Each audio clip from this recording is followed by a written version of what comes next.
안녕하세요. 저는 어릴 때 고아원에 버려져 일생을 쭉 고아로 자라왔어요. 고아에게 사회는 너무도 냉혹한 현실이더군요. 어릴 때 부릴 수 있는 어리광조차 용납해주지 않았죠. 그뿐이면 다행이게요. 성인이 채 되기도 전에 유일한 보금자리인 시설에서 내쳐지는 상황은 절망스러웠죠. 그렇다 한들 내일이 없는 것처럼 희망 없이 지낼 수도 없었어요. 삶은 현실인걸요. 이런 환경에서 자라면서 자연히 도끼가 생겼고 아이러니하게도 제 자산이 되었네요.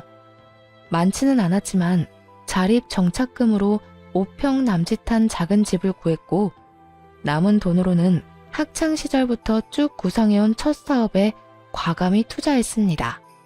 우여곡절 많은 삶을 살면서 두려움이라고는 없었으니 가능했던 거죠.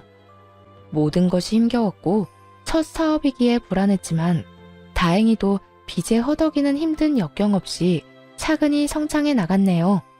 물론 시행착오도 수도 없이 겪었지만요. 그런 시행착오 끝에 30이 다 되어서야 사업은 안정적으로 자리를 잡았어요. 남편은 사업을 막 시작했을 때 뽑은 첫 직원이었어요. 배송과 물류 업무를 담당하는 직원이었는데 일머리가 좋아 남편에게 맡기는 업무가 점차 늘어갔죠. 자리 잡기 전까지 참 많이 의지했던 유일한 직원이었네요. 그래서였을까요? 어느 순간부터인가 공적인 기대는 점차 사적인 관심으로 변해가더라고요. 이런 마음을 알게 된 순간부터 불도저처럼 밀어붙였고 그 결과 남편은 연인이 되었네요.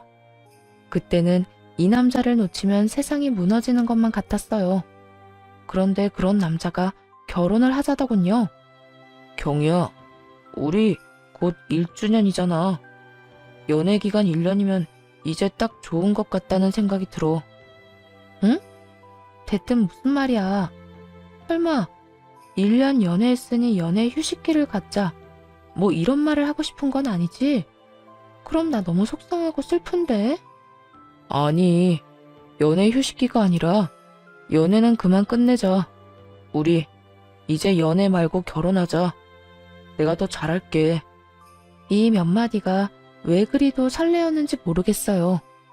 고백을 받자마자 시모에게 결혼 승낙을 받기 위해 인사를 갔네요. 시모의 첫인상은 그야말로 완벽했어요. 자상하면서도 또 소녀 같은 그런 분이었거든요. 그런 시모가 제 손을 부여잡고는 남편을 거둬줘서 고맙다고 어찌나 인사를 하던지. 사람 구실도 못하고 지내던 남편이라 걱정이 이만저만이 아니었는데 절 만나고부터 확 바뀌었다면서요. 그땐 반가운 마음에 인사치레를 그렇게 하는 거라 여겼죠. 그런 시모가 참 겸손한 사람처럼 느껴졌어요. 그렇기에 이런 사람들과 가족이 된다는 것이 외로이 살아온 제게 하늘이 주는 선물 같았네요. 경희 씨는 우리 집안의 귀한 사람이야. 내가 정말 딸보다 더 귀하게 대접할게요. 감사합니다. 말씀만으로도 가슴이 벅차요. 저도 부족함 없는 며느리가 되도록 노력할게요. 결혼은 나랑 하는데 왜 자기랑 엄마가 눈이 맞고 그래? 첫 만남인에도 죽이 척척 맞는 우리를 보며 남편은 너스레를 떨며 좋아했어요. 하지만 모순적이게도 이런 상황에 덜컥 겁이 나기도 했어요. 고아 출신을 아시고도 지금처럼 대해주실까? 하는 생각 때문이었죠. 결혼이라는 게 첫인상이 좋다고 모든 걸 인정받을 순 없는 거잖아요. 평생 숨길 수 있는 거라면 좋겠지만 어떻게 부모 없이 자랐다는 걸 숨길 수 있겠어요? 한참 좋은 시간을 나눈 뒤 돌아가기 전 큰 용기를 내어 솔직하게 털어놓았어요. 어머님, 그런데 제가 꼭 드릴 말씀이 있어요. 아마 이 이야기를 들으시면 제가 달리 보이실지도 몰라요. 달리 보일 게 뭐 있겠어? 편히 이야기해봐요. 저 고아원에서 나고 자란 고아예요. 낳아준 부모님이 어떤 분인지조차 모릅니다. 그런 저라도 가은 씨와 어머님의 가족이 될 수 있을까요? 시모는 이 말에 놀라 어쩔 줄 몰라 하셨어요. 하지만 놀람도 잠시 시모는 손을 포개어 잡고는 외롭고 힘든 시기를 이겨내고 이렇게 훌륭히 자란 게 대견하다고 다독여주더군요. 네, 시모는 고아 진경이가 아닌 사람 진경이로 봐주신 멋진 분이었어요. 하지만 시댁 식구 전부가 절 마음에 들어하는 건 제 욕심이었나 봐요. 남편의 하나뿐인 동생인 신우는 제가 고아라는 사실을 뒤늦게 알고는 반대했어요. 그래서 신우로 인해 결혼 전 마음 상한 날도 있었고요. 오빠가 뭐 부족한 게 있다고 고아랑 결혼을 해. 부모가 어떤 사람인지도 모르는 사람을 왜 가족으로 받아들이냐고. 너 말 조심해. 혼자 힘으로 열심히 살아온 사람이야. 네가 그렇게 함부로 판단할 수 있는 여자가 아니라고. 오빠는 창피하지도 않아? 어디 가서 대접도 못 받을 출신 여자를 아내로 맞이한다는 게. 아가씨, 저 아가씨 마음 충분히 이해해요. 하지만 고아라는 이유로 무조건 반대만 하지 말고 평범하게 느끼고 봐줬으면 좋겠어요. 언니라면 그게 될 것 같아요? 왜 우리가 언니 때문에 남들에게 손가락질 받을 일을 감내해야 하는데. 저는 창피해서 싫어요. 평범한 사람으로 자라지 그랬어요, 그럼? 신우의 말에 더 분노한 건 시모였어요. 그런 마음으로 사람을 대하면 안 된다고 크게 나무라셨죠. 그러면서 신우가 아직 어려서 표현이 서툴러 그런 거라며 너무 마음에 담아두지 말라고 위로해 주셨고요. 가연이 너 말 가려 못해? 엄마가 널 이렇게 가르쳤니? 뒷배경이 아닌 사람을 볼 줄 알아야지. 네가 한참 어린애도 아니고 이게 무슨 무례야? 엄마까지 정말 왜 이래? 언제는 부족함 없는 사람에게 시집장가 보낼 거라며. 그게 하나뿐인 엄마 꿈이라며. 그래, 부모 없이 자란 가여운 애지만 내 아들보다 부족함 없는 사람이 바로 경이잖니. 엄만 이 결혼이 너무 좋고 축복해. 그러니까 딸, 너도 그런 마음으로 축하해줘. 시모의 현명한 대처로 덕에 신우의 반대가 조금 누그러졌어요. 그리고 이런 말에 시모에 대한 믿음이 두터워졌죠. 남편과의 결혼에 행복이 가득할 거라 믿었고요. 신우와의 관계도 노력하면 서서히 좁혀갈 수 있을 거라고 기대했죠. 시댁이 마치 친정이라 여기며 살고 싶었거든요. 그런 마음에 사업장과 시댁의 중간 지점에 신혼집을 얻었네요. 시모도 자식들 사는 모습을 곁에서 살피고 응원할 수 있다며 좋아하셨어요. 이런 애정 어린 관심 덕일까요? 결혼한 지 얼마 되지 않아 임신하게 되었네요. 하지만 10개의 물속은 알아도 1개의 사람 속은 모른다고 하던가요? 마음 따뜻하고 정 많은 분이라고 철석같이 믿었던 시모의 민낯을 알기까지는 얼마 걸리지 않았습니다. 시작은 시모에게 첫 용돈을 챙겨드렸을 때였어요. 시모가 일하던 직장에서 승진하게 되어 선물을 해드리고 싶었거든요. 당시에는 시모의 취향을 잘 몰라 선물 고르기가 까다롭고 어려웠죠. 그래서 필요하신 걸 사실 수 있도록 넉넉히 용돈을 드려야겠다는 생각에 300만 원을 챙겨드렸어요. 금액을 보고 크게 놀라셨지만 그만큼이나 좋아하시는 모습에 뿌듯함을 느꼈죠. 그런데 처음부터 너무 큰 돈을 챙겨드렸던 걸까요? 그 후로 시모는 은근히 용돈이 필요하다고 표현해 오더라고요. 스카프가 다 낡았네. 이 나이에 싸구려를 할 수도 없고 2억 정도 있으면 딱 좋을 듯한데 어떻게 생각하니 아가? 그럼 백화점 가서 한번 보세요. 스카프 값은 어머님께 미리 보내놓을게요. 어머, 이래서 며느리가 최고라니까. 고맙다 아가. 돈을 못 버는 것도 아니었고 가족들 아니면 열심히 번 돈을 누구한테 쓰겠나 싶은 마음에 시모가 필요하다 가지고 싶다 하는 건 모두 해드리려고 했었죠. 그런데 이런 생각이 불행의 서막일 줄은 꿈에도 몰랐습니다. 처음에는 부담되지 않았던 금액이 곧 치솟기 시작했으니 말이에요. 챙겨주기 시작한 지 2달쯤 후부터였어요. 백화점 팝업 매장에서 나름 알뜰하게 쇼핑하던 시모는 슬슬 백화점 명품관 상품에 눈독을 들이기 시작했죠. 거기다 남과 비교하며 대책 없이 쇼핑하려고 하더군요. 같이 일하는 직원이 이번에 샀다며 입고 온 코트가 너무 예쁜 거야. 그 옆에 서 있는데 얼마나 내가 후줄근해 보이던지. 이 나이에 그러면 되겠니? 그래서 말인데 나도 코트를 좀 샀으면 해. 아가, 부담되지 않게 500만 원 정도면 될 듯한데 줄 거지? 네? 코트에 500만 원이요? 어머님, 저번 달에 걸칠 게 없다고 자켓 사셨잖아요. 어머, 얘, 자켓이랑 코트가 같아? 내가 딱 받은 게 있어서 그래. 코트가 500이면 거저자했니? 요번 계절엔 이게 마지막이야. 약속하마. 점점 해퍼지는 소비를 하는 시모가 답답했어요. 명품관은 고가의 상품을 질비한 곳이니 그 안에서는 저렴한 편일지 모르죠. 하지만 금액만 놓고 본다면 어떻게 500만 원을 저렴하다고 할 수 있나요? 그것도 본인 돈으로 사는 것도 아니고 아껴두기라도 한 것처럼 사달라고 하면서요. 점차 심해지는 상황을 더는 감당할 수 없다고 판단했어요.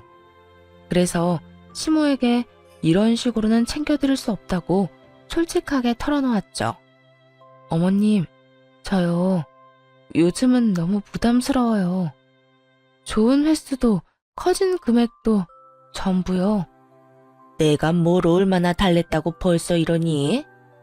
시모는 억울한 듯 말하더군요. 거기다 가여운 척까지 하면서요. 아가, 내가 네 덕 아니면 언제 또 이런 호사를 누려보겠어. 저도 어머님께 꼭 필요하다면 당연히 해드려야죠. 그런데 이런 식으로는 곤란해요. 돈 잘 버는 며느리 덕 좀 보려고 했는데 이게 널 힘들게 하는 일이다. 뭐 이런 거야? 어떻게 그런 말을. 너무 서운하구나. 서운하다는 시모의 말에 말문이 막혔어요. 잘 보이고 싶어서 노력했는데 돌아오는 게 고작 서운함이라뇨. 첫 단추를 잘못 끼웠다는 말을 이럴 때 쓰는 거겠죠. 지금이라도 상황을 바로잡기 위해 더 단호하게 말했어요. 시모는 기싸움이라고 여겼는지 코트는 포기 못하니 대신 금액을 낮추겠다더군요. 그런 시모에게 코트가 필요한 이유가 함께 일하는 분이 코트를 샀기 때문이라면 금액과는 상관없이 드릴 수 없다고 딱 잘랐어요. 그러자 시모는 역정을 내며 따지기 시작하더라고요. 그간 시모에게 드렸던 용돈을 적어둔 메모장을 시모에게 보여드리며 말했어요. 이걸 보고도 그런 말씀을 하실 수 있으세요? 1년이 채 되지 않는 기간 동안 드린 용돈이 직장인 연봉만큼이에요. 내가 그렇게 많이 썼을 리 있니? 네가 유세 떨려고 말도 안 되는 금액을 적어놓은 건 아니고. 제가 왜 그런 짓을 해요? 저 어머님 용돈 드리는 동안 남편에게도 한 번 말한 적 없어요. 알리고 싶었으면 진작에 남편에게 말했겠죠. 참나, 돈 몇 푼으로 치사하게도 구네. 얘, 돈도 잘 버는 애가 왜 이렇게 치졸하니? 치졸한 게 아니고 악착같이 살면서 버는 거예요. 앞으로는 용돈으로 매달 100만 원씩 챙겨드릴게요. 필요한 게 있으시면 그 돈 모아서 직접 사세요. 이마저도 싫다고 하시면 그간 드렸던 용돈 기록 남편에게 다 알릴 거고요. 용돈을 매달 드린다고 했는데도 뭐가 그리 불만인지 시모는 그날부터 태도가 확 돌변했어요. 매달 드리기로 한 용돈을 드리는 날마저도 비꼬며 비아냥대기 일쑤였죠. 세상 참 좋아졌어. 보아가 사장도 돼서 시부모 용돈을 100만 원씩이나 주고 말이야. 이 눈치 없는 남편은 그런 말을 듣고도 바보 같은 소리를 하더군요. 진짜? 엄마는 좋겠다. 며느리가 용돈을 그렇게나 주고. 경희가 나 대신 엄마한테 효도하네. 효도는 무슨, 당연한 거지. 이런 걸로 효도라고 하면 내 주변 친구들은 호강에 겨웠게. 시모의 바뀐 태도에 가끔 시댁에 갈 때면 여간 불편한 게 아니었어요. 시모도 전처럼 살갑지 않으니 좌불안석이었죠. 이 모습을 다 지켜본 신우는 한동안 잠잠하더니 시모와 합세에 괴롭히기 시작했어요. 고아 출신을 운운하며 버릇없이 굴기까지 했고요. 날이 갈수록 심해지는 괄시에 시댁에는 차츰 거리를 두었어요. 하지만 어디 그게 뜻대로만 되나요? 어느 날부터인가 아무도 없을 때 신우가 찾아오는 일이 있었어요. 현관암호를 어떻게 알았는지 집 안까지 들어와서는 허락도 없이 제 명품백에 손을 댔나 보더라고요. 홈김에 찍힌 신우의 모습에 처음엔 정말 기함했더랬죠. 나중에 전후 사정을 들어보니 남편이 현관 비밀번호를 알려준 거더라고요. 버젓이 제 가방을 사용한 것도 모자라 일부러 사용한 티를 팍팍 내려고 한 건지 쓰레기를 담은 채로 가방을 바닥에 아무렇게나 던져놓았더군요. 그 후에 심지어는 명품백을 잃어버리는 일도 있었고요. 신우는 백을 잃어버리고 온 날 이실직고하긴 했어요. 하지만 뻔뻔한 태도에 화가 치밀어 참을 수 없었네요. 언니, 미니백 말이에요. 내가 엊그제 잃어버렸지 뭐야? 아가씨, 빌려간 걸 잃어버리면 어떡해 해요. 제가 아끼는 백인 걸 알았잖아요. 어쩔 수 없었어. 내 패션엔 그게 딱이었단 말이야. 그런데 왜 그렇게 화가 났어요? 왜 화났냐니요. 지금 이 상황에서 침착한 게 더 이상한 거죠. 에이, 언니는 돈 잘 버니까 그깟 명품백쯤은 당장 살 수 있잖아요. 내 마음에도 쏙 들었던 거니까 같은 디자인으로 사다 놔요. 이렇게 뻔뻔히 구는 신우를 더는 두고 볼 수 없겠더라고요. 그래서 그간 고아라며 비꼬던 것까지 일컬어 주의를 주었어요. 아가씨, 정말 너무한 거 아니에요? 그렇게 저더러 고아하면서 못되게 군 것도 그렇고 제 가방을 허락 없이 쓰다 잃어버려 놓고도 사과는커녕 사놓으라고요. 왜 이래요? 내가 틀린 말 한 것도 아닌데. 고아라서 고아라고 한 게 문제될 것도 아니고 새언니가 가난한 것도 아닌데 가방이야 다시 사면 그만이잖아요. 아가씨, 남의 가방을 잃어버렸으면 사과를 먼저 해야죠. 그리고 제 출신이야 어쨌든 지금의 아가씨의 윗사람이에요. 버릇없이 굴지 말라고 말하는 거예요, 지금. 앞으로는 예의 갖춰요. 신우를 따라 집에 왔던 시무는 이 대화를 들었나 보더군요.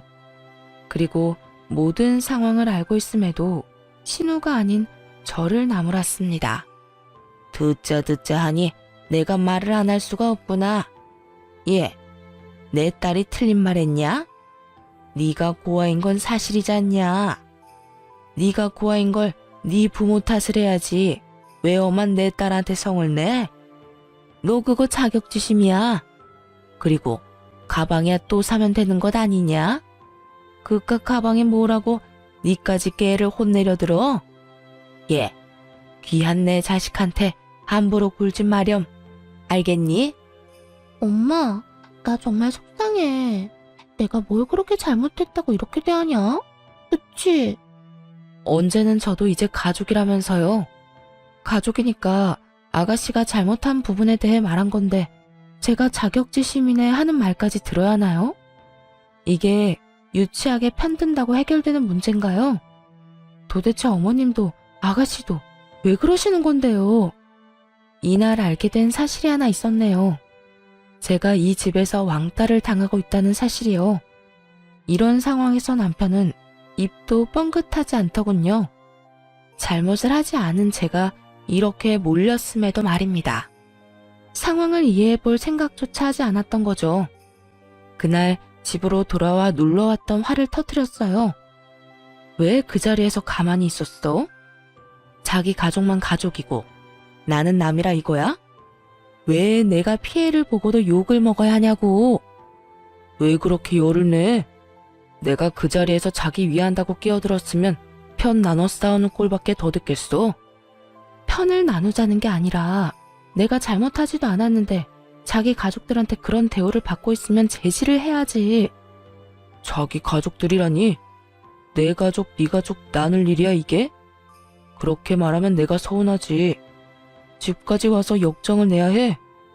아, 내가 제대로 주의 주고 당부할 테니까 그만 기분 풀어. 서운한 걸로 치면 나만 하겠느냐고 뒤집어 놓고 싶은 마음이 굴뚝 같았지만 작정하고 싸울 만큼 기운이 남아있지도 않았고 신우에게 당부하겠다는 남편을 더 잡을 순 없었어요. 그 일 이후로는 시댁 식구와 거리를 두며 지냈죠. 일에 집중하며 바쁜 날을 보내니 시댁 식구와 함께할 시간이 현저히 줄기도 했고요. 그렇게 지내는 사이 첫 아이를 출산하게 되었네요. 사업체를 관리하는 일을 남편에게 맡기고 아이에게 전념했어요. 임시적인 남편에게만 맡길 순 없어서 중대한 사항이나 결정은 제가 처리했지만요. 남편은 전보다 많아진 업무량으로 힘들어했고 또 버거워했어요. 대신 밖에서 고생하는 남편을 위해 집안 살림에는 손 하나 까딱하지 않도록 신경 써줬죠. 네, 독박 육아와 독박 살림을 해왔던 거예요. 이렇게 전투적으로 살다 보니 정말 힘겹더라고요. 아이의 돌 전까지만 참아보자는 마음으로 이 악물고 주부로 지냈네요. 그런데 아기가 10개월쯤 되었을 무렵 가족이라는 이 구질구질한 인간들을 인생에서 완전히 도려내야겠다고 다짐하게 되었습니다. 모전자전이라고들 하잖아요. 시모가 그랬던 것처럼 남편도 마찬가지더라고요. 여태 숨겨온 탐욕을 드러내기 시작했죠. 저를 대신해 사업체를 운영하던 남편은 자신이 회사 관리를 잘하고 있다는 것에 의기양양했어요. 그때까지만 해도 남편에게 깊은 고마움을 느꼈었죠. 자기야, 나 사업이 체질인가 봐.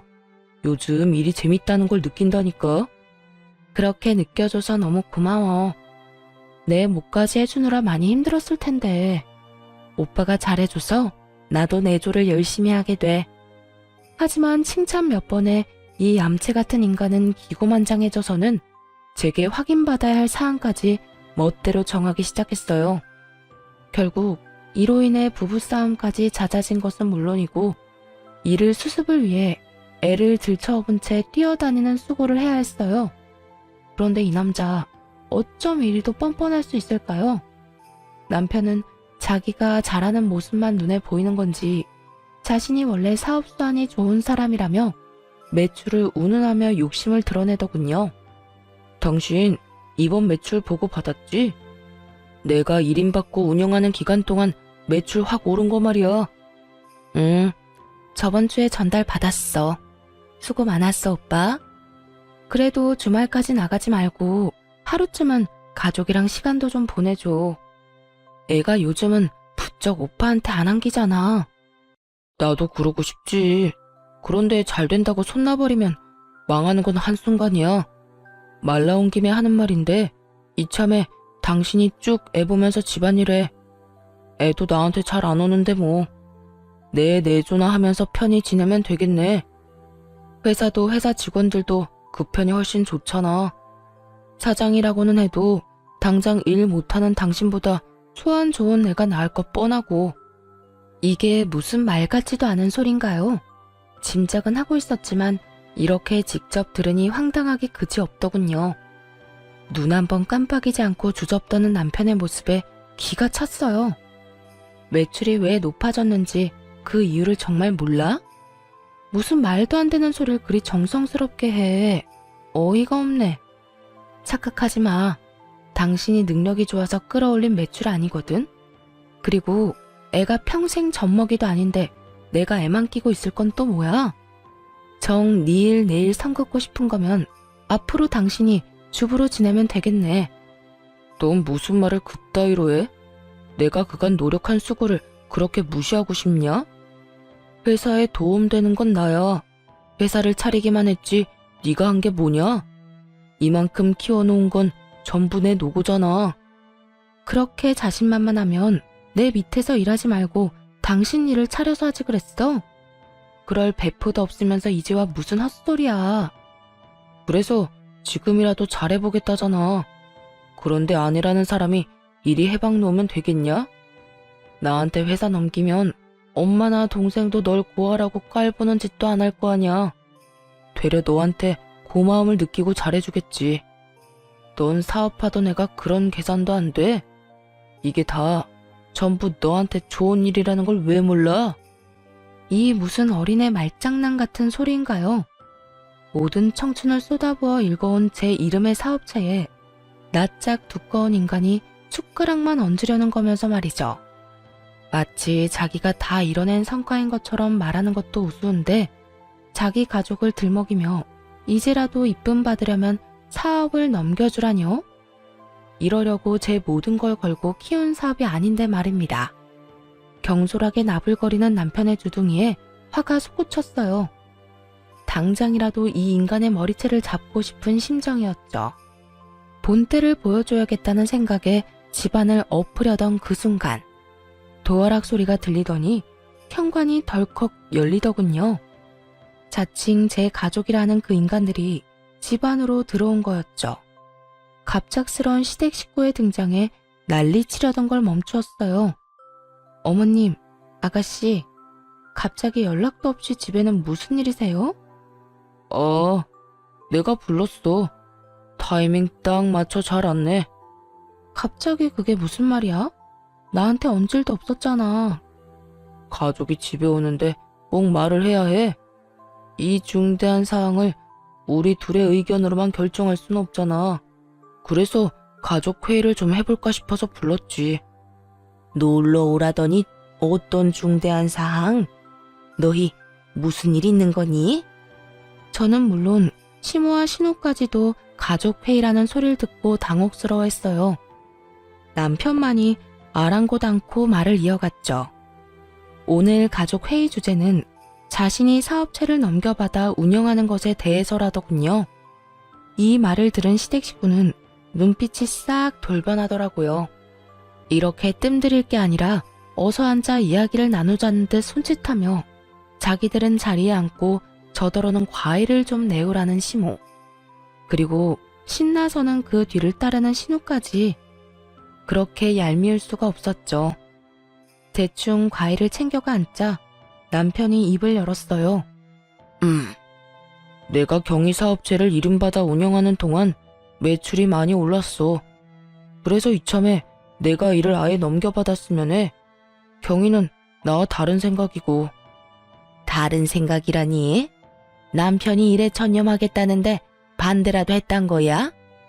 이런 거면 당연히 네가 사업체 관리를 이어가야지. 어머님, 제 사업체예요. 이런 주제로 가족회의를 한다는 것조차 말이 안 된다고요.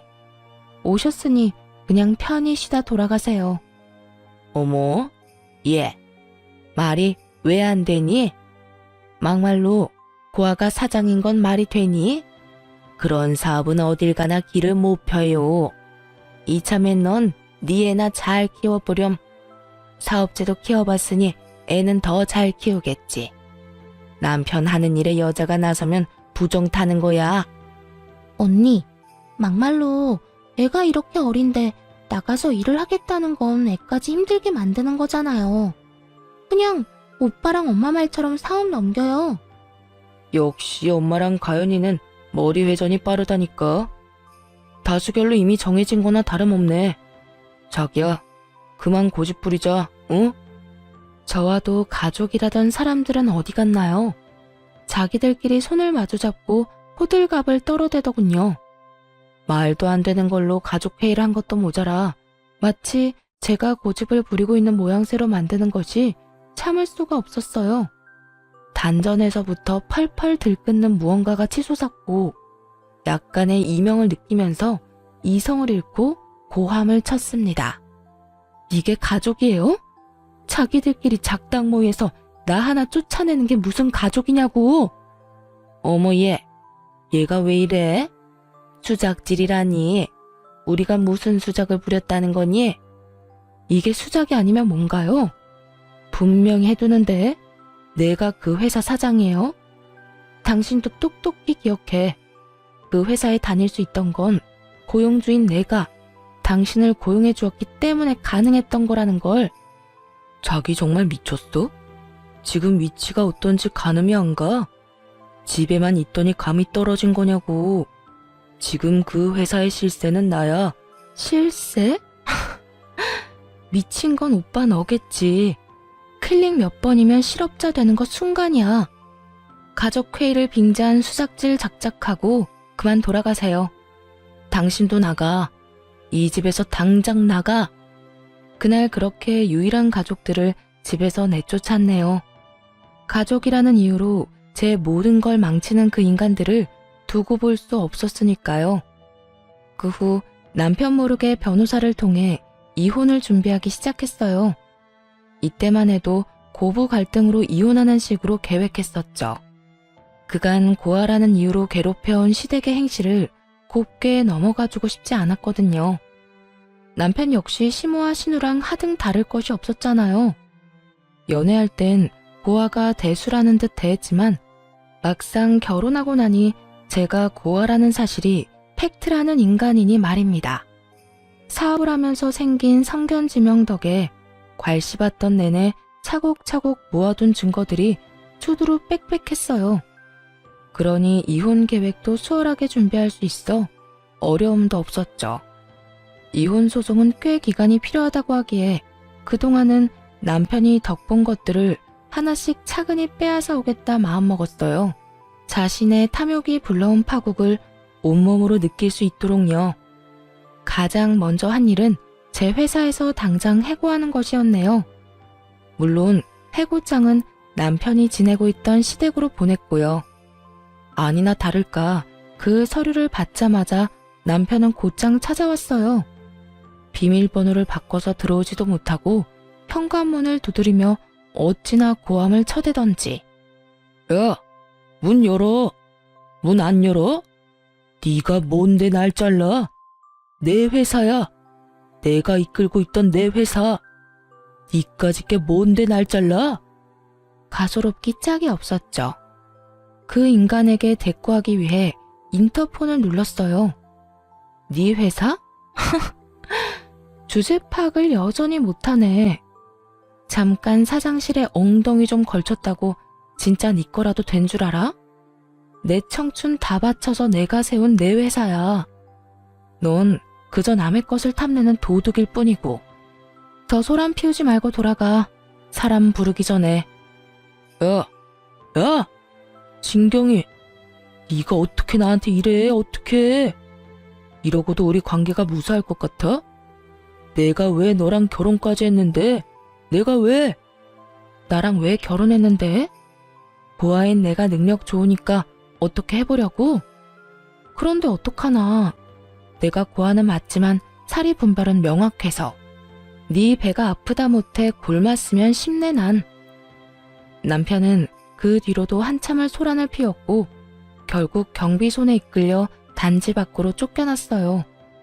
그 모습을 베란다에서 지켜보는데 속이 다 시원했네요.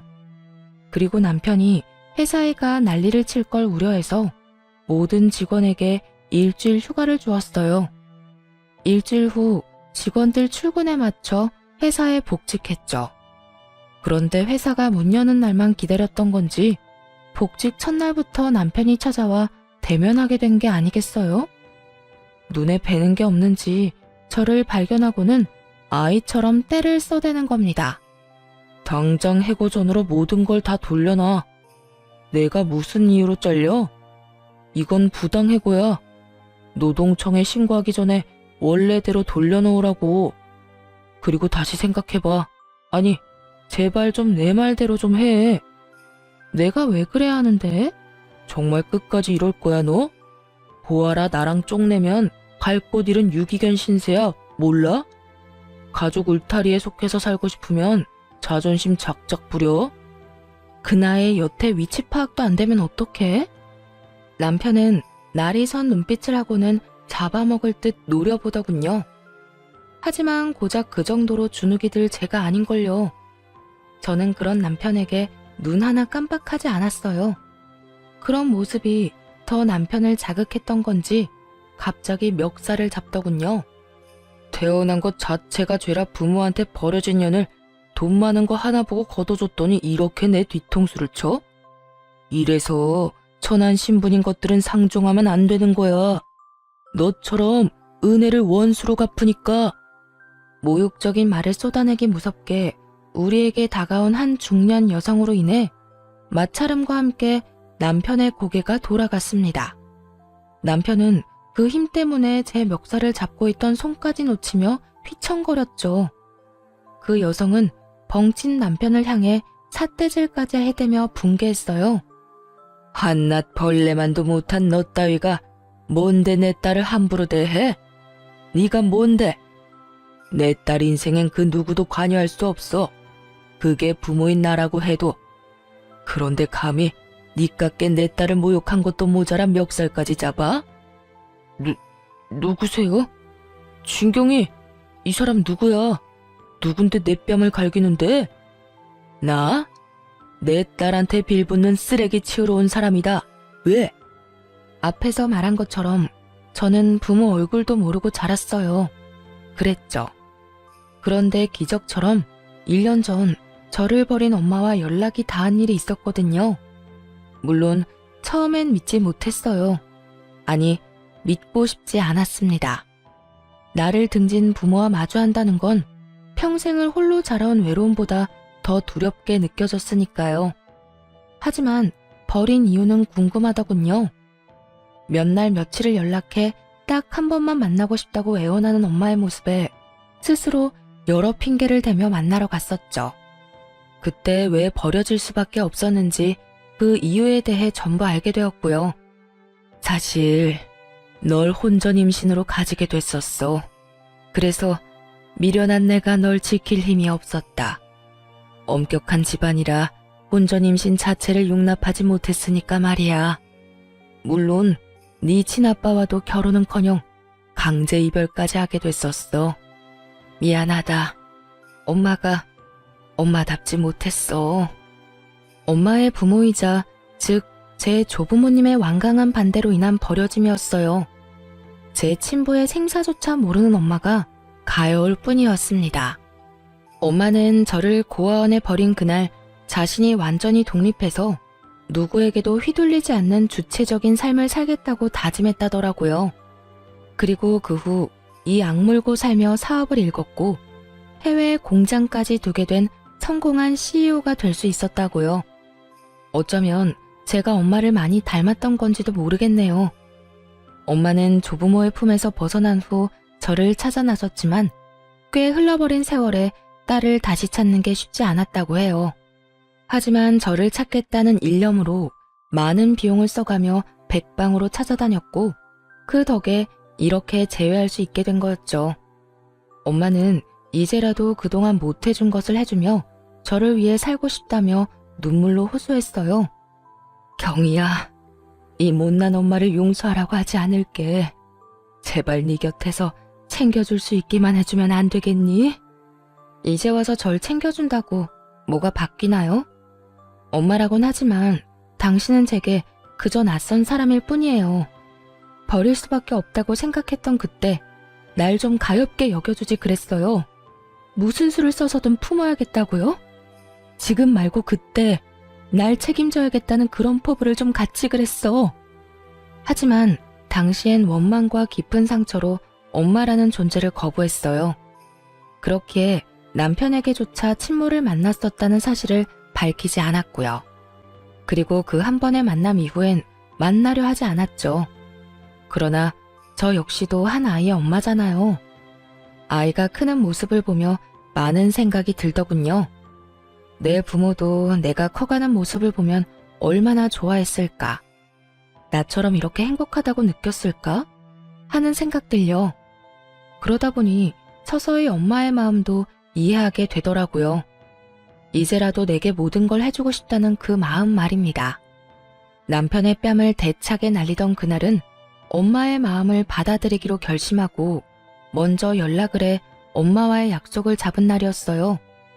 사업을 한다는 걸 알고는 이 부분에서 도움을 주고 싶어 하셨거든요.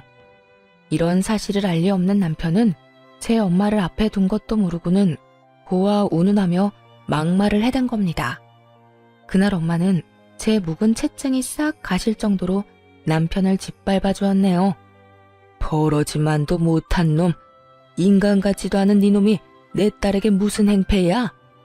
내 딸 사업체를 탐낸다던 놈이 너지? 다시는 그런 꿈도 못 꾸게 해줄 테니까 각오해. 당신이 뭔데? 자식 버리고 떠난 사람도 부모라고 이제와 부모 행세야? 누가 그런 말하면 겁이라도 먹을 줄 알아? 겁이라고 했니? 너야말로 지금부터 겁먹어야 할 거야. 네가 이 회사에 다니면서 저지른 만행이 다 까발려질 테니까. 엄마의 말에 한 남자가 서류 봉투를 들고 들어왔어요. 그 서류에는 남편이 제 회사를 운영하는 동안 저질렀던 일들이 빼곡했죠. 엄마, 그 서류에 적힌 게 사실이에요? 야, 진경이 널 버리고 이날 이때껏 모르고 산 사람이야. 저 사람 말을 믿는 거야? 네 가족은 우리뿐이잖아. 나를 믿어야지. 내가 그런 거 할 사람으로 보여? 증거라면 얼마든지 보여줄 수 있어. 이곳에서 벌인 일이니까. 하늘을 손으로 가린다고 그 하늘이 가려지는 줄 알아? 오래 일한 직원들만 골라 임금 체불한 걸 평생 숨길 수 있는 짓이라고 생각했나 보지? 야가 빠진 네 놈이 고작 쓴 머리가 직원들과 내 딸의 돈독한 사이를 이용하는 거였다니. 직원들이 쓴 탄원서가 있다는 건 아나 몰라? 이래도 벌레 같은 네 놈이 부당해고를 당한 건가? 이런데도 네가 내 딸의 회사를 운영할 자격이 있느냐고. 남편은 이 모든 사실이 까발려지자 아연실색했어요. 곧이어 좀 전에 들어왔던 남성이 이번엔 또 다른 서류 봉투를 건넸어요. 그 봉투 안에는 엄마의 말대로 오래도록 함께 해온 직원들이 한자 한자 눌러 쓴 탄원서가 가득했어요. 그걸 보자마자 부들부들 떨리는 손을 힘껏 올려 남편의 얼굴을 내리쳤습니다. 파렴치한 놈, 어떻게 이럴 수 있어? 체불한 임금으로 설마 네 배를 불렸니? 그 돈 다 어떻게 했어? 다 어쨌냐고? 남편은 자신의 만행이 탄로나니 곧바로 꽁무니 빠지게 도망을 쳐버렸어요. 엄마는 제 사업체를 돕기 위해 이전부터 많은 것을 조사했었고 그 과정 중 남편의 만행까지 알게 되었던 거였더라고요. 엄마의 말에 의하면 남편은 야금야금 떼간 직원들의 월급으로 시댁의 대출을 갚아준 것 같다더군요. 그 말을 듣고 어찌나 창피하던지 얼굴이 붉어졌네요. 그런 하찮은 인간을 그간 가족이라 여기며 믿고 의지했던 스스로가 너무도 미련하게 느껴졌어요. 이제 친엄마도 만나게 된 마당에 이런 지긋지긋한 악연을 이어갈 필요가 뭐 있겠어요. 곧장 준비를 해왔던 이혼 소송을 시작했네요. 엄마는 제 이혼마저도 도와주고 싶어 했어요. 한국에서 가장 유능한 이혼 전문 변호사랑 연결해줄게. 비용도 엄마가 전부 대줄 거니까 넌 미련 없이 정리하는 것에만 집중하렴. 엄마, 괜찮아요. 내가 알아서 해. 나도 엄마만큼은 아니지만 능력 있어. 이미 함께 준비해오던 유능한 변호사도 있는걸요. 최고의 변호사라 할 만큼 유능한 변호사와 이미 이혼 준비를 해왔던 터라 엄마의 도움은 만료하고 그분과 이혼 소송을 이어나가기로 했어요. 남편은 뒤늦게 이혼 소장을 받고는 엄마가 있을지 모르는 회사 대신 집으로 찾아왔더군요. 그래서는 고작 한다는 말이 저와 살며 엄청 고생했다는 푸념이었죠. 아이 이야기도 전혀 없었네요. 너 나한테 어떻게 이래? 우리가 가족으로 거둬둔 아량은 생각도 못해? 이깟일로 이혼 소송? 너 진짜 미쳤어? 이깟일? 그럼 어떤 일로 이혼을 해야 하는데? 너나 네 식구는 내 가족이 아니라 그냥 나한테 물에 베일 뿐이야. 이렇게 왔으니까 내 입으로 말할게. 우리 이혼해. 너랑은 이제 하루도 엮여 있고 싶지 않으니까. 야, 내가 너랑 살면서 얼마나 고생을 했는 줄 알아? 너 내가 고생한 걸 알면 이렇게는 못해. 사장을 아내로 둔 내 서름을 네가 알아? 아냐고. 새삼스럽게 내가 사장이라 결혼한 거 아니야? 선택은 네가 해놓고 이제 와서 왜 이래 찌질하게. 그 서름 이제 훌훌 털면 되겠네. 나랑 이혼하고. 야, 진경이, 너 이제 네 엄마 만났다고 눈에 뵈는 게 없냐? 내가 그깟 회사 좀 넘겨받는 게 그렇게 싫어? 이런 이혼 소송 수작까지 부릴 만큼? 진짜 찌질한 건 내가 아니라 너지. 더 말 안 해. 이혼 소송 당장 취하해. 남편은 자신이 뭘 잘못했는지조차 모르고 있었어요. 이혼하면 그간 누렸던 것들을 못 누릴까 그게 염려되어 난리를 쳐대는 것 같았죠. 이혼 소송 취하하라며 뻔뻔하게 나오는 남편을 보고 있자니 내 돈이 아쉽긴 했나 보네 하는 생각이 들더군요. 취하는 무슨, 하루빨리 소송이 끝나길 바랄 뿐인걸요. 오히려 변호사에게 연락해 남편에게 10원도 넘겨주지 않게 해달라고 했네요. 시모는 이혼 소송이 진행되고 있다는 사실을 늦게 알았는지 시간이 지나고서야 찾아와선 들들 볶아댔어요. 아가, 너 정말 이혼을 할 참이야? 네가 정말 정신이 나간 거니? 고아인 네가 우리 아들을 버린다는 게 말이나 되냐? 응? 그래, 새언니. 진짜 이성적으로 생각을 좀 해봐. 우리같이 고아인 언니를 받아줄 사람이 또 어딨어? 설마 돈 좀 있다고 남들이 다 우리처럼 호의적일 줄 아는 건 아니지? 이 나이에 고아로 자랐다고 차별하는 사람 만나는 게 더 드물다는 거 모르세요? 제가 고아라고 써붙여 다니면 몰라도요. 그런 되지도 않는 걱정 말고 찾아오지 마세요. 곧 이혼 소송도 끝날 것 같으니까요. 이 인간들은 이혼 소송 끝날 것 같다는 말에 소스라치게 놀라서는 발등에 불 떨어진 양 난리를 쳐댔습니다. 넌 정말 끝까지 마음에 드는 구석이라고는 없구나. 다 끝날 것 같으면 이혼 그까짓 거 하렴. 나라고 고아인 네가 마음에 들어 잡아두려던 건 아니니까. 예, 부부는 공동재산인 거 알지? 재산 분할 제대로 해. 그래, 이혼 그깟게 뭐 흠이라고. 우리 오빠가 언니 대신에 회사 운영했던 몫까지 톡톡히 내놔요. 우리 오빠가 고아인 언니 데리고 살던 것까지 다 돈으로 갚으라고요. 그 밥에 그 나물이라더니 어쩜 남편이고 시댁 인간들이고 이리도 똑같을 수가 있는지 신기할 정도였네요. 재산 분할을 물고 늘어지며 한 푼이라도 더 떼가려고 혈안이 돼서는 그 이후에도 한참이나 찾아와 괴롭혀댔으니 말입니다. 하지만 제 목표는 이 쓰레기만도 못한 인간들에게 티끌만큼의 돈도 주지 않는 거였죠. 재산 분할은커녕 오히려 시모와 신우가 절더러 고아라고 무시하고 헐뜯었던 것과 그걸 보면서도 남편이 방임했던 태도, 그리고 남편이 제 재산을 탈취하려던 의도와 함께 직원들의 임금 체불과 그를 사적으로 활용한 것까지 얹어서 이혼 소송은 승소의 기쁨을 안겨주며 끝났네요. 그뿐이겠어요. 시댁의 못된 행실들 덕에 위자료까지 최대로 받을 수 있었답니다. 다 제가 읽어온 것이니 공동재산이랄 것도 없어 분할할 이유조차 없었고요. 그러나 이대로 끝낼 인간들이 아니었어요. 어떻게든 괴롭힐 요량으로 시모와 신우까지 합세해서는 양육권을 들먹이며 소송하겠다고 난리를 쳐대더라고요. 양심도 없는 년, 낯짝이 두꺼우니 이렇게 사람 물을 먹이지? 너 같은 것이 애를 키울 자격이나 있는 줄 아냐? 양육권 내놔, 양육권. 그 돈이라도 받아먹게. 제 자식을 사기꾼으로 만들고 싶진 않네요. 그리고 경제력도 없는 인간을 뭘 믿고 애를 맡겨요? 미쳤어요? 경제력이 없다니. 경제력은 네가 빼앗아간 거잖아. 네가 내 인생을 이렇게 꼬아놓은 거잖아. 돌려내라고. 사람이 이렇게 추잡스럽게 미치면 어떻게 해. 내가 빼앗은 게 아니라 네가 죄를 지어서 잘린 거야. 법원에서도 인정한 걸 아직도 이해 못해? 미련에서는. 뭐야? 야, 이년이 돈 좀 있어서 고아라도 받아줬더니 이제 있는 돈 없는 돈 다 빼앗아가 놓고 뭐? 다는 못 뺏겨. 내 손주라도 데리고 올 거야. 그런 줄 알아? 해보세요, 어디. 경제력도 없고 주 양육자도 아닌 남편이 뭘 할 수 있을지 저도 궁금하네요. 애 한 번을 제대로 안아준 적 없는 저 인간이 무슨 해볼 테면 해봐요.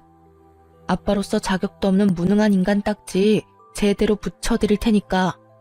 전 시무는 지 아들의 무능함은 전부 제가 만든 거라며 무섭고 독한 년이라고 한참 욕을 퍼붓고는 이를 바득바득 갈면서 남편을 데리고 돌아갔어요. 이렇게 찾아와 구질구질하게 굴었지만 양육권 소송에서 이길 수 없음을 알았는지, 그리고 더 싸워볼 자금도 없었던 터였는지 소송을 하진 않더라고요. 그래서 여기까지만 하고 참으려고 무던히 노력했습니다. 아이의 아빠이고 부모라는 존재가 얼마나 소중한지 잘 알기에 아이에게서 아빠의 존재를 빼앗을 생각은 없었어요. 하지만 이 기회마저 걷어찬 건 바로 전 남편이었네요. 첫 면접 교섭일, 아이가 너무 어려 함께 동행했거든요. 전 남편은 아이를 예뻐만 할 줄 알지 아이에 대해 아는 것이 없으니 어쩔 수 없었죠. 그런데 전 남편이 작정을 하고 나왔던 거더라고요. 대면하는 장소에 시무와 신우까지 대동해 나와 쇼를 해댔거든요. 자기야, 우리가 비록 서로 헐뜯으며 지저분하게 싸우긴 했어도 난 내 아이도 당신도 너무 소중하다고 생각해. 그래도 가족으로 얽혀 함께 나눈 정이 있는데 이렇게 허무하게 우리의 관계를 정리할 순 없잖아. 그래, 아가. 우리가 분한 마음에 너를 찾아가 못되게 굴었던 행동은 충분히 반성하고 있어. 든 자리는 몰라도 난 자리는 안다고. 네가 있을 땐 몰랐던 걸 너가 없어지고 나니 알겠더구나. 내 아들과 재결합해주렴. 더는 이전 같은 멍청한 짓 하지 않을 거야. 자기야, 엄마 말 진심이야. 우리 정말 반성 많이 했어. 아이를 생각해서라도 재결합하자. 내가 육아하고 당신은 그간 못한 일 원 없이 하면서 지내자. 당신 회사 탐내는 그런 바보 같은 짓 절대 안 할게. 전 남편의 말 한마디 한마디가 전부 황당했지만 더 놀라웠던 건 바로 전 시모의 태도였습니다. 어찌나 연기를 잘하던지 눈물 콧물을 흘려대며 이제야 제 소중함을 알겠다고 하는데 어찌나 어이가 없던지. 얼마 전 이를 바득바득 갈며 분노하던 모습은 온데간데 없더라니까요. 그뿐인 줄 아세요? 전 신우는 또 어떻고요? 다시는 고와 운운하며 비난하거나 얕보지 않겠다면서 휴지로 눈물을 훔치는데 그건 그것대로 가관이었어요. 언니한테 그동안 얼마나 무례했는지 너무 늦게 알아서 미안해요. 제발 다시 돌아와줘요. 돌아와만 주면 앞으로는 윗사람으로 깍듯하게 대할게요. 진심으로요. 자기야, 우리 가족이 이렇게 당신을 원해. 우리 정말 깊이 뉘우치고 미안해하고 있어. 나 당신 정말 사랑했고 여전히 사랑해. 없어 보니까 알겠더라. 그동안 잘못했던 거 재결합해서 함께하는 동안 열심히 갚을게. 나도 그리고 내 가족들도. 그러니까 기회를 줘. 전 시댁 식구들의 말을 쭉 듣다 웃음이 터졌어요. 한참을 웃자 서로 눈치를 보며 따라서 희죽거리더군요. 그런 전 시댁 식구에게 싸늘한 표정을 하고는 말했습니다. 이혼 서류에 잉크가 다 마르지도 않았는데 이게 무슨 개수작일까? 당신들이 날 고발하며 괄시했던 내용이 여전히 고스란히 남아있는데 정신 차릴 겸 한번 들려드릴까요? 진짜 대단들 하네요. 돈이 있다 없으니까 미칠 것 같던가요? 발칙하기 짝이 없네. 그러게, 있을 때 잘 좀 하지. 자기야, 무슨 말을 그렇게 해. 우린 전부 진심이야. 우리 가족은 널 그리워하고 있다고. 날 그리워해? 내 돈이 필요한 걸 누가 모르니? 고아 하더니 정말 저는 평생 고아로 살 운명인가 봐요. 나한테 이러는 당신들 꼴이 너무 우습고 천박해 보이니 말이에요. 다들 정신 좀 차리세요. 남 등쳐먹고 살 궁리 그만하시고. 이 말에 갑자기 전 남편은 오열을 하며 포효했어요. 그리고 곧 이러는 이유를 알게 되었죠. 내가 이 나이에 무슨 일을 할 수 있겠어.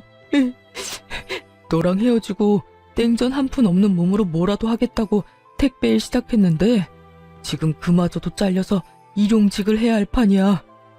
나 정말 네 회사 욕심내지 않을게. 제발 날 좀 받아주면 안 될까? 예, 우리도 위자료 준 돈 메꾸느라 너가 줬던 명품 백이고 옷이고 다 팔았다. 내가 이 나이 먹고 호줄근한 모습으로 나다니는 게 창피해 미칠 지경이야. 제발 내 위신 좀 되찾게 도와주렴, 응? 언니, 제발 사람 살린다 생각하고 우리 좀 받아줘요. 부탁이에요. 어찌나 돌아와달라 애원을 하던지요. 하지만 그런 전 시댁 식구들의 모습에 동요하지 않았어요. 불쌍하긴커녕 되려 더 괘씸하게 느껴질 뿐이었죠. 마지막으로 제대로 짓밟아주고 싶다는 생각마저 들더군요. 참 다들 재미있네요. 안 하던 짓을 하니까 흥미는 좀 생겨요. 그런데 어쩌나? 당신들과 함께한 모든 날이 나한테 지옥 같았어. 그래도 그 덕에 부자 엄마와 연도 닿고 얼마나 다행인지 몰라요. 그런데 다시 재결합이라니 무슨 그런 끔찍한 소리래요? 부자 엄마라니? 아가, 널 버린 사람이 부자란 거야? 그럼 우릴 더욱더 받아줘야지. 고아인 널 이때껏 보듬어 줬잖아. 우리한테 보상해야 하는 거잖니? 보상? 이혼한 보상으로 내가 선물을 받긴 했어요. 엄마가 이혼 선물로 외제차를 뽑아줬거든. 저기, 저 차인데. 어때요? 멋지죠? 당신들 재산 다 합쳐도 못 사는 차인 건 알아보려나 몰라. 가리킨 차를 보더니 전 시댁 식구들은 놀라 입이 떡 벌어지더라고요. 그런 전 시댁 식구에게 한 번만 더 양육권이네 재결합이네 하면서 심기를 건드렸다간 이렇게 깔끔히 끝나진 않을 거라는 말과 함께 양육비도 됐으니 애볼 생각은 추호도 말라며 엄포를 놓았어요. 참, 어차피 양육비 줄 형편도 못 되지? 그래, 그 돈 평생 주지 마. 너 같은 아빠를 둔 창피를 내 자식이 감내하느니 아빠 없다 생각하며 사는 게 낫지 않겠어? 네 생각도 그럴 거라고 생각해. 그럼 다신 보지 말자. 제 말 허투루 듣지 마세요. 예, 아가, 안 된다. 그냥 이렇게 가면 안 돼.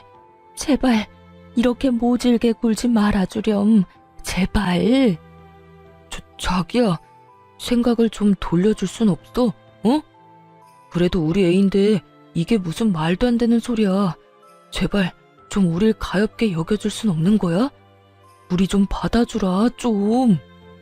아이를 안고 그곳을 나가는 그 순간까지도 전 시댁 식구와 전 남편은 바짓가랑이라도 붙잡을 태세로 쫓아나왔어요. 하지만 깡그리 무시한 채 멋들어지게 외제차를 몰며 돌아왔답니다. 사이드미러에 비친 전 시댁 식구의 모습은 그야말로 통쾌하기 짝이 없었네요.